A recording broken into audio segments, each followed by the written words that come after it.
Hi Pisces! Welcome po sa ating channel. Ito ay inyong daily gabay tarot reading for January 17, 2025. Please be reminded kung naka-resonate kayo, comment down. Kung hindi kayo naka-resonate, ibigay niyo po sa iba kasi general reading po ito. This is for you, Pisces, ngayon January 17, 2025.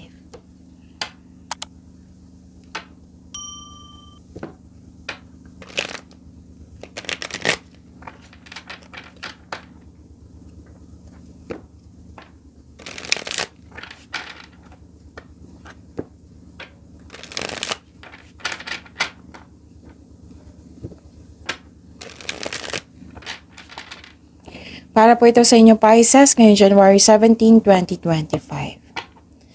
Maraming salamat po sa inyong patuloy na suporta at maraming salamat din po sa mga hindi nag-skip ng ads.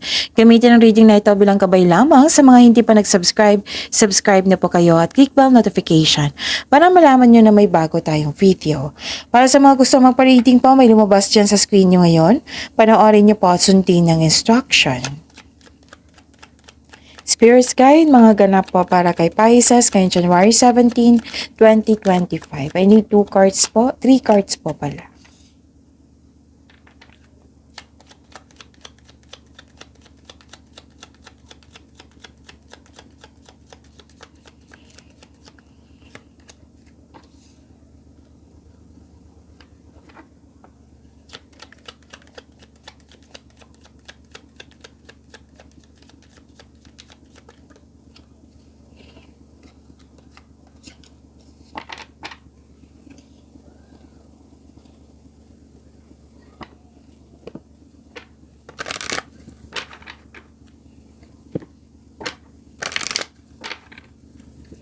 Spirits Guide, mga mensahe po para kay Pisces ngayong January 17, 2025.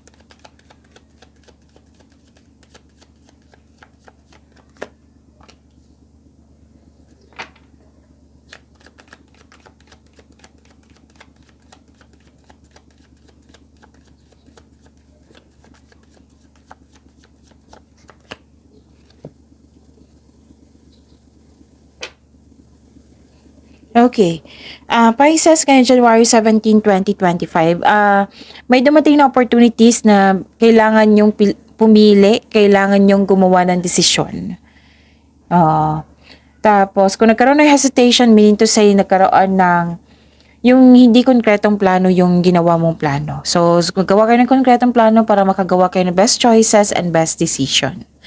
Nakita ko rin dito na nagkaroon po ng, parang nag-uusap kayo na isang tao dito. Hindi siya parang, nag-uusap talaga. Oo, nag-uusap kayo regarding sa inyong big business, sa inyong career and finances. Pwedeng sa isang mother figure ito or sa mentor mo, wiser, advisor, o sa parents mo, elders, yan, nag-uusap kayo. Pwedeng amo mo rin.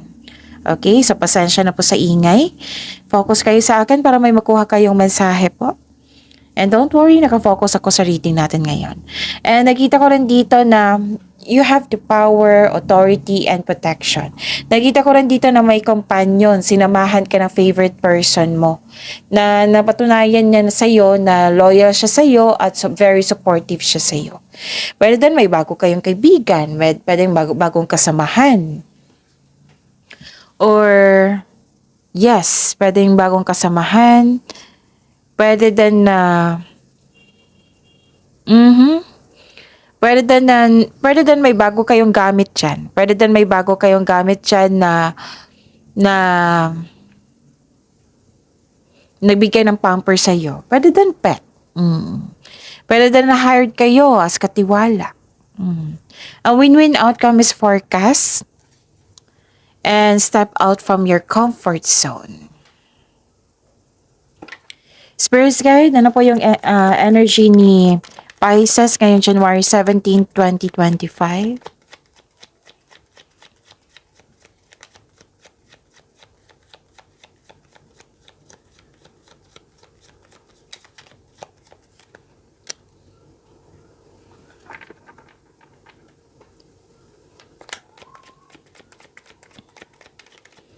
The clarification of this card po.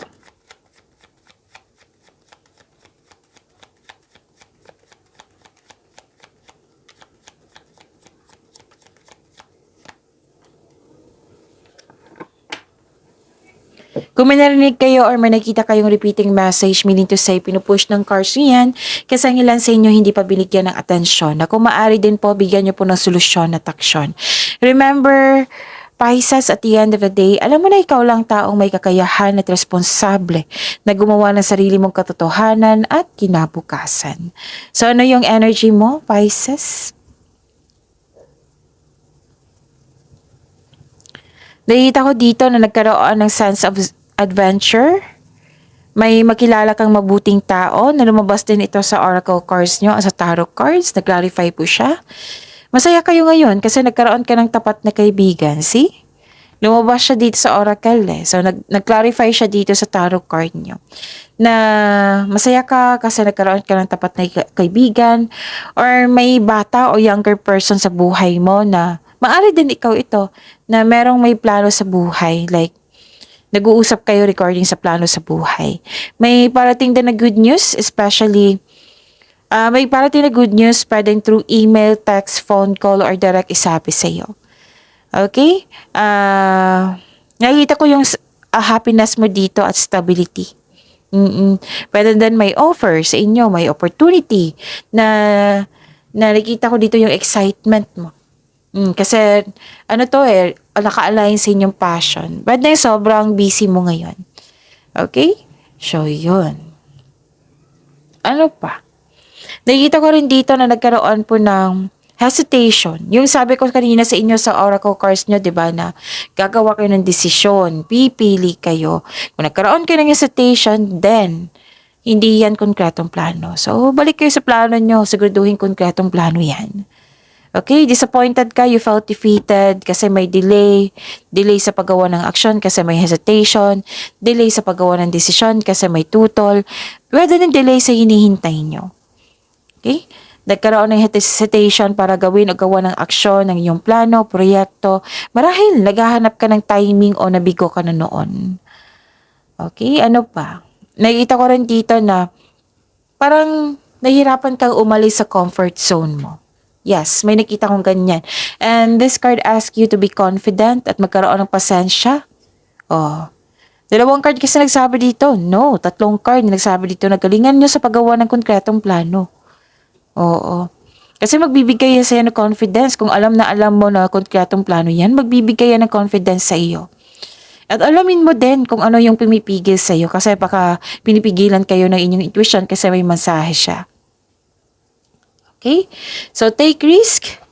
We need to move out from our comfort zone kasi alam niyo naman, di ba, Pisces, araw-araw niyan, yan yung mensahe na sa loob ng comfort zone, walang success. Sa labas, meron. Yes, may challenges kasi success starts with every challenge, not from the comfort zone. Kasi kakambal ng success, ang kakambal ng challenges is success. So, you have to move forward. You have to make change. You have to take an action. Okay? Para may success na magaganap. Oh, piniprepare kayo dito kasi may ending with new beginning. At dito, step out from your comfort zone, which is lumabas dito sa 2 card mo. Okay. Spirit's Guide, Career and Money po ni Pisces ngayon January 17, 2025.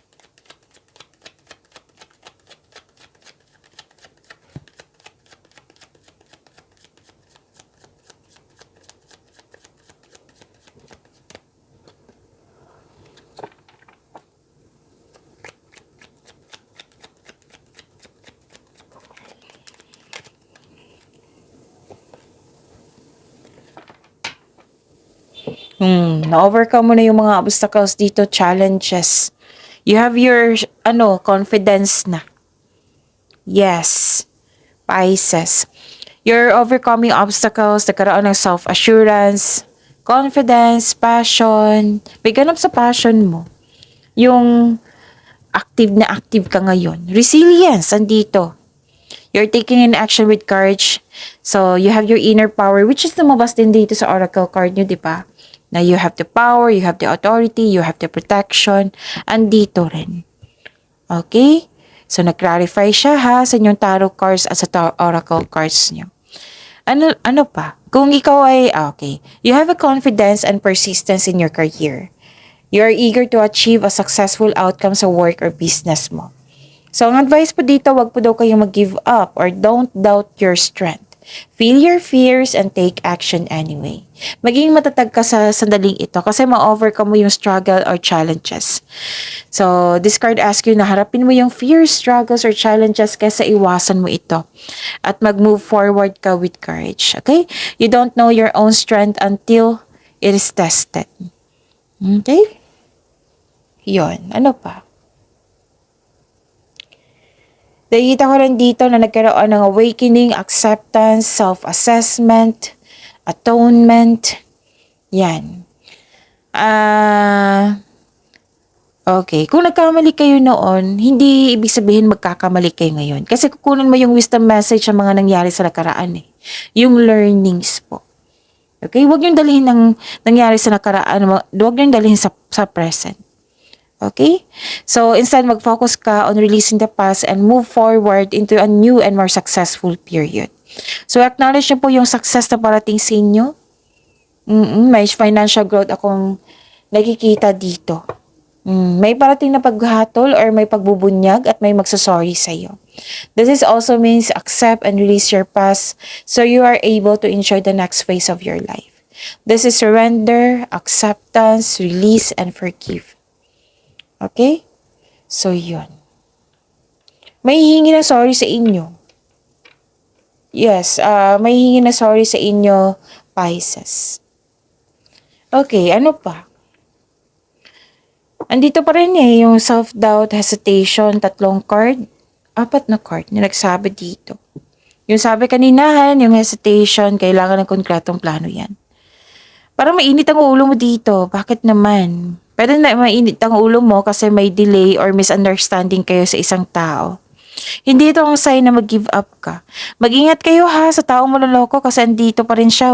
Pwedeng iniisip mo ito na ang loko ito sa inyong career and money. Okay? May balak mo siyang masama. Kaya umiwas kayo sa kanya hanggat maaga. Okay? Ano pa? Nakikita ko rin dito na nagkaroon po ng may nakita ko dito na pwedeng iniisip mo ito na nangyari na, pwedeng mangyayari pa lang.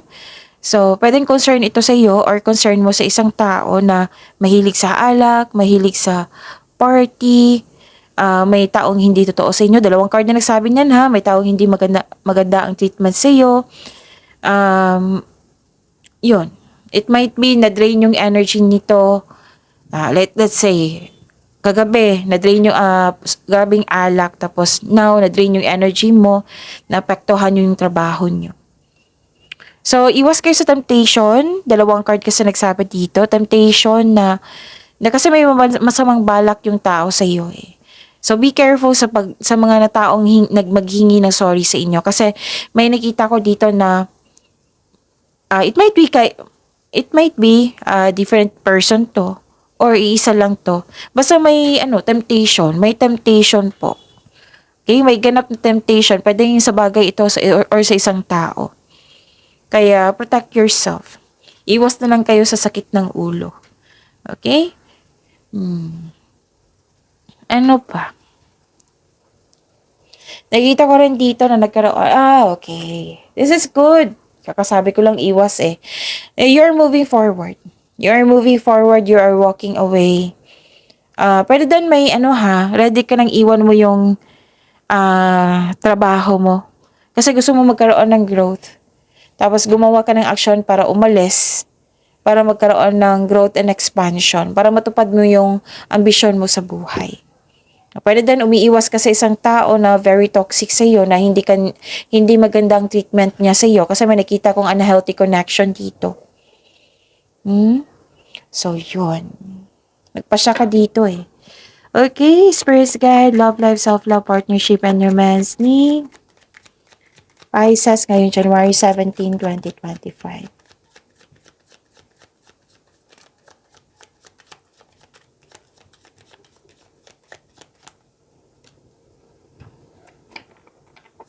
And the clarification of this card po.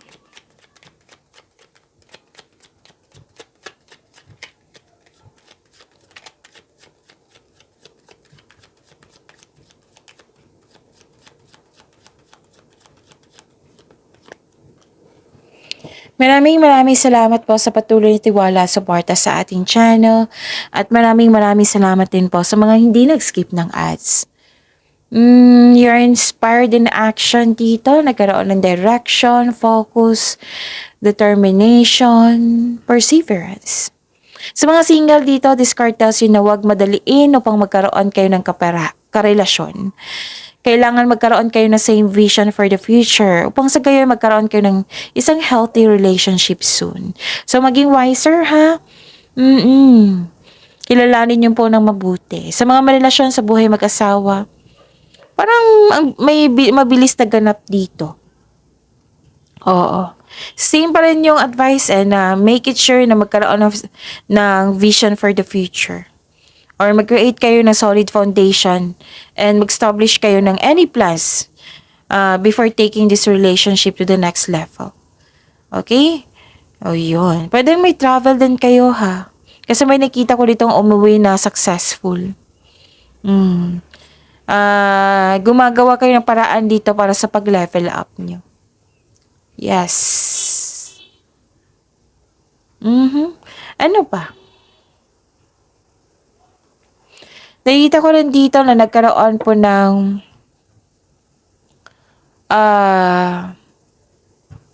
naging patient kayo dito. Pwede sa isang bagay or sa isang tao. May kakilala kayong matigas ang ulo na mahirap kausap. Or pwede din humihingi ka ng atensyon sa kanya. Or siya. So this card asks you to not surrender. Huwag kayong sumuko, gaano man kahirap yung pagsubok po. Pwede din nainip ka sa delay. Ganda nito. May message dito para sa mga single na may parating sa inyo. Na bagong tao. Pwede din sa lahat ito na may bagong tao na parating sa inyo, pwedeng bagong kasamahan, bagong kaibigan. Pwede din mas nag-self-care kayo, yung na-realize mo na mas love mo yung sarili mo. Oo. Self-love to Pwede din new relationship or new connection sa isang tao na magbibigay sa'yo ng love, peace, and happiness sa inyong buhay. Okay? Pwede din na magkakaroon kayo sa mga buhay mag-asawa, sa mga relasyon, magkakaroon ng renewal of love na very supportive kayo sa isa't isa. Mahal na nyo ang isa't isa. Masaya kayo ngayon dahil masaya kayo, nagkaroon kayo ng positive emotions flow. At may balita dito, pwedeng makatanggap kayo ng balita dito na may buntis or the arrival of the new baby. Ikaw ay nagpo-focus ng self-love, you're taking time for yourself, para magkaroon ng personal development. Diba? Ang ganda. At nakikita ko rin dito na nagkaroon po ng healing. Parang hinahayaan mong matapos yung sitwasyon. So remind yourself na let go and move forward. Kasi kung kakapit ka pa sa nakaraan, yan yung pumipigil sa pagdating ng pagbabago. Okay? Yun. Ano pa? Wow!